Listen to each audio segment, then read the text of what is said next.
Olá, eu sou o professor Ricardo Ribas e hoje nós vamos falar de um assunto importantíssimo, o estudo técnico preliminar. Os municípios na nova lei são obrigados a elaborar o ETP? Eu, para fazer uma dispensa, uma inexigibilidade, preciso elaborar o ETP? Quem que está dispensado da elaboração? Quando ele é obrigatório? Esse vídeo vai responder todas essas tuas perguntas, então fica comigo até o final. Antes da gente começar, eu quero te mostrar esta tela. Nesta tela eu tenho os meios para te ajudar a ter sucesso em licitações. O meu Instagram, dicas diárias sobre licitações de contratos, o nosso grupo no Telegram gratuito, o link de acesso está na bio do Instagram. Você coloca a sua dúvida lá e eu te respondo o mais rápido possível. A nossa newsletter, em que eu te caminho por e-mail dicas e descontos nos nossos cursos, o nosso canal no YouTube, no mínimo 2 aulas por mês sobre licitações de contratos, a nossa mentoria individual, em que você vai poder conversar comigo sobre o seu edital, o seu recurso, o seu pedido de reequilíbrio econômico-financeiro, de reajuste, a defesa daquela sanção. Né? Os nossos treinamentos, atualmente temos abertos aí inscrições para um treinamento sobre agentes de contratação, formação de agentes de contratação e também para dispensa, inexigibilidade e registro de preços na nova lei. E por fim, a nossa consultoria, nosso produto premium, em que você, servidor, empresa privada, analista, consultor, terá todo o time Holt à sua disposição para que você possa ter sucesso aí no seu procedimento licitatório. Vamos lá, vamos começar. Volta para mim. Vamos falar de estudo técnico preliminar. Bom, rapidamente, até porque o objetivo desse vídeo não é explicar o que é o estudo técnico preliminar, eu estou presumindo que você já sabe, né?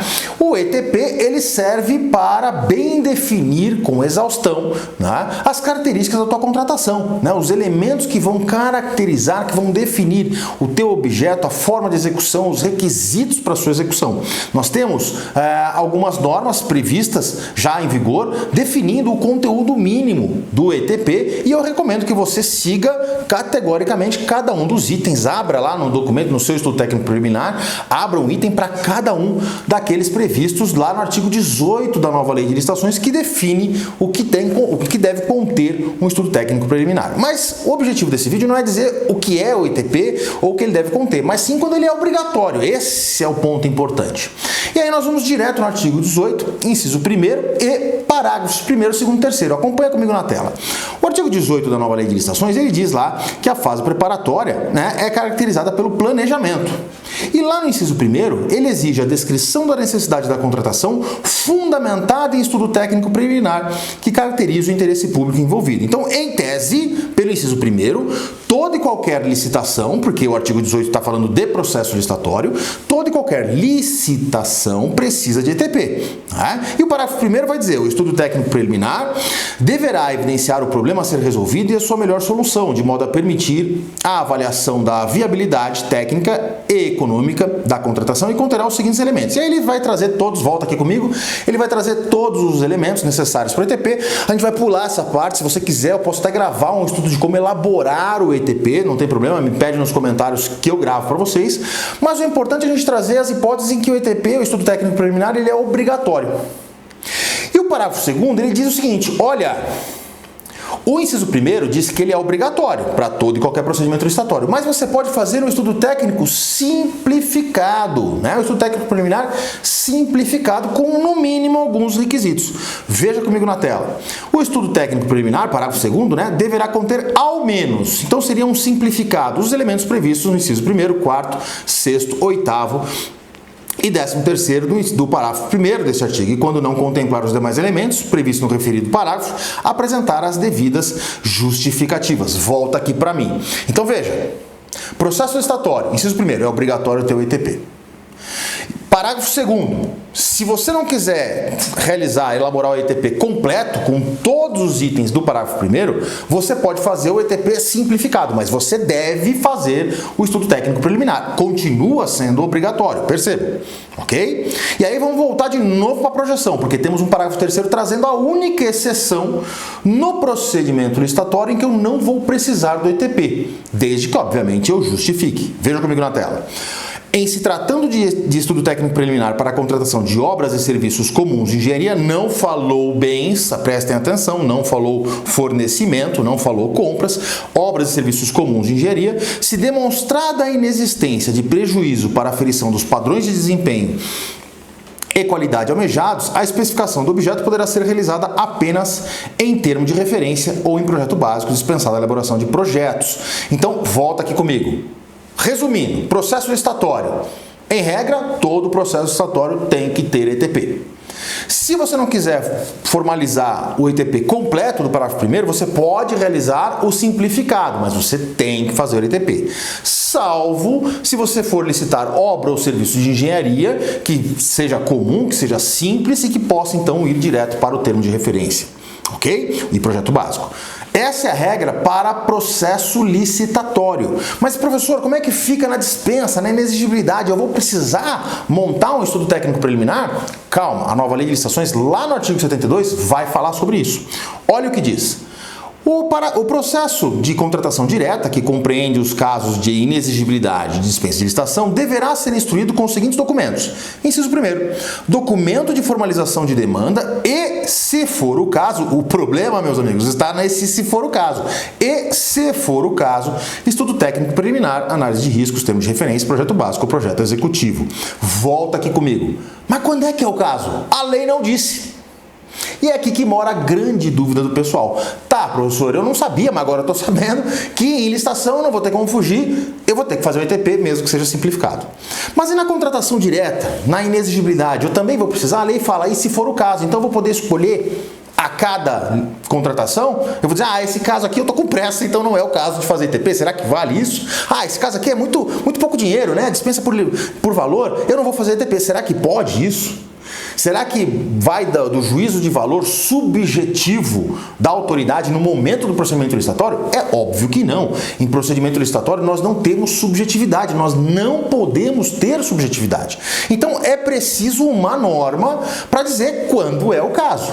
E na União Federal nós já temos esta norma. É a Instrução Normativa número 40, lá do Ministério da Economia. Vejam comigo o que diz a IN 40. Acompanhem comigo. Essa instrução normativa, que dispõe sobre a elaboração dos estudos técnicos preliminares, ETP, para aquisição de bens e contratação de serviços e obras no âmbito da administração pública federal, e aqui a gente tem um probleminha, daqui a pouco a gente vai falar, direta, autárquica e fundacional, e sobre o sistema de ETP digital. Aí vem o artigo 8º e fala lá, a elaboração do ETP é facultada nas hipóteses dos incisos 1º, 2º, 3º, 4º e 11º do artigo 24 da 8666. Mas, professor, nós estamos falando da nova lei. Calma, pequeno gafanhoto, a gente vai chegar lá. E é dispensada nos casos de prorrogações contratuais relativas a objetos de prestação de natureza continuada. Volta aqui comigo. Na prorrogação é simples de entender. Eu já fiz o ETP quando eu licitei, eu estou só prorrogando. Mas o inciso 1º da IN, ele traz a possibilidade da dispensa, né, facultada a elaboração do ETP nas hipóteses, e as duas primeiras já são de valor. E aí eu vou só justificar a fundamentação, vou demonstrar a fundamentação legal, IN 40, e vou dizer, olha, é baixa complexidade, eu não tenho um valor razoável envolvido, é motivo de dispensa, e aí então eu vou justificar e tenho permissivo legal para afastar o ETP. Então entenderam comigo? Na nova lei de licitações, artigo 72 diz que se for o caso eu posso dispensar. Então eu tenho lá a IN 40, que se refere à administração pública federal, falando na hipótese da 866, né, quando a administração federal pode dispensar o ETP. E aí vem a pergunta de R$1 milhão para os municípios. Ricardo, eu posso usar a IN 40? Ricardo, a IN 40 vale para a nova lei de licitações? A própria nova lei de licitações nos responde isso. Vejam comigo de novo. Olha lá. O artigo 89 ele diz o seguinte: aplica-se esta lei às hipóteses previstas na legislação que façam referência à antiga 866, a lei do pregão e do RDC. E mais para frente, um pouquinho antes, né, até no 187, ele diz lá: os estados, o Distrito Federal e os municípios poderão aplicar os regulamentos editados pela União para execução desta lei. Volta aqui comigo. Então vamos entender. Na contratação direta, o legislador deixou lá, e se for o caso, né, eu posso dispensar a elaboração do ETP, portanto. Só que eu preciso ter uma regra definindo quais hipóteses eu posso dispensar o ETP na contratação direta, dispensa e inexigibilidade. No âmbito federal, eu tenho a IN 40, que fala da 8666. Mas a própria nova lei de licitação diz o seguinte, olha, o regulamento, as normas que se referirem ao 8666 valem para mim, eu vou me aplicar àqueles regulamentos. Então, em tese, a IN 40 pode ser aplicável para a administração federal, primeira etapa. Então, a IN 40 pode ser aplicável para a administração federal, dizendo, olha, a nova lei disse que ela se aplica, mesmo nos casos da nova lei. E segundo ponto, se o município, aí entrando no município, se o município não possui norma específica sobre a dispensa do ETP, quando ele é obrigatório, quais são os elementos que caracterizam o ETP, os elementos obrigatórios do ETP, ela pode usar, o município pode usar a IN 40. Basta recepcionar a norma federal. Mas existe uma outra possibilidade, que é a que inclusive eu recomendo, né? Que o próprio município faça o seu regulamento, né? Dizendo, olha, aqui no nosso município, na nossa cidade, o ETP vai ter estas características, o ETP... Lógico, eu tenho que respeitar as características mínimas previstas na nova lei, né? Ele vai ter estas características complementares, para deixar mais claro, né? E ele pode ser dispensado nestas situações para contratação direta, dispensa e inexigibilidade. Então, município, presta atenção, licitação, eu tenho que ter ETP. Acabou essa história de município não precisar fazer ETP ou só fazer estudo técnico preliminar quando a verba era federal. Agora, mesmo para a verba própria, recurso do município, eu vou ter que ter o ETP. Eu posso ter o ETP completo do parágrafo 1º ou posso justificar e realizar o ETP resumido, simplificado do parágrafo 2º. Nos casos de obras e serviços de engenharia, eu posso dispensar, com base no parágrafo 3º, né, do artigo 18, se for um serviço comum, se for uma obra comum. Um objeto comum. Tranquilo até aqui? Isso, licitação. Se for contratação direta, eu preciso ter uma norma do município ou utilizar a norma federal, atualmente a IN 40, para dizer, olha, trata-se de caso de dispensa do ETP. Sem isso, eu terei também que fazer o ETP, o estudo técnico preliminar, na contratação direta. Eu só posso dispensar se eu tiver a norma regulamentadora dizendo os casos, as hipóteses em que eu posso dispensar. Tranquilo? Dúvida?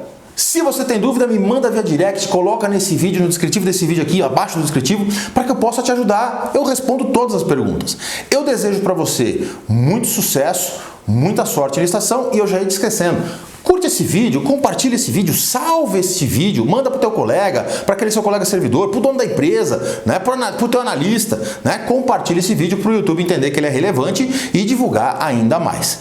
Muito sucesso na sua licitação, muita sorte. Se tiver dificuldade, conta comigo, entre em contato comigo e a gente se vê no próximo vídeo. Tchau!